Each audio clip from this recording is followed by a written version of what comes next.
In a bustling town called Bubbleyville, where everyone loves bubbles, there lived a very silly but brilliant scientist named Dr. Fizzlepop. Dr. Fizzlepop wasn't just any ordinary scientist. He had the wildest hair, the silliest glasses, and a laugh that could make anyone giggle. He was always coming up with the wackiest inventions, but his favourite by far was his amazing bubble blaster. One sunny morning, Dr. Fizzlepop woke up with an idea that made him jump out of bed with excitement. Eureka! He shouted. Today is the day I make the biggest, bounciest bubbles Bubbleyville has ever seen.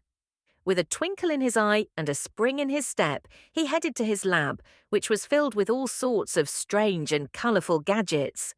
Dr. Fizzlepop tinkered and toiled, adding a bit of this and a dash of that to his bubble blaster.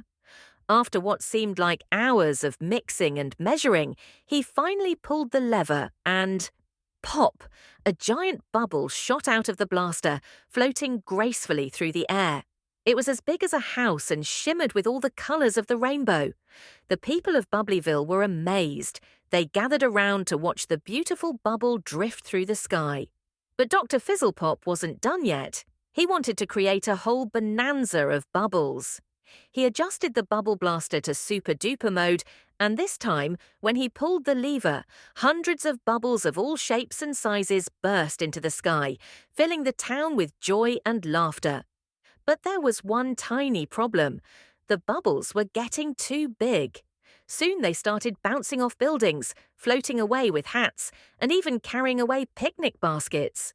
The people of Bubbleyville started to worry. "Oh no!" cried Mayor Bubblesworth.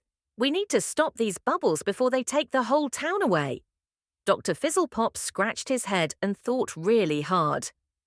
Maybe I overdid it just a little bit," he admitted with a sheepish grin. But instead of panicking, he had a plan. "I just need to reverse the bubble blaster and turn these bubbles into something useful." He quickly ran back to his lab, with everyone watching anxiously. With a few quick adjustments, Dr. Fizzlepop aimed the bubble blaster at the sky and pulled the lever once more. This time, instead of bubbles, a gentle mist filled the air. As the mist touched the giant bubbles, they slowly turned into floating balloons filled with lovely scents like lavender and vanilla. The balloons floated down softly, and everyone in Bubbleyville cheered. Dr. Fizzlepop had turned a potential bubble disaster into the most delightful balloon festival the town had ever seen. The townspeople played with the balloons, and the air was filled with laughter once more. Mayor Bubblesworth gave Dr. Fizzlepop a big thumbs up, and the silly scientist beamed with pride.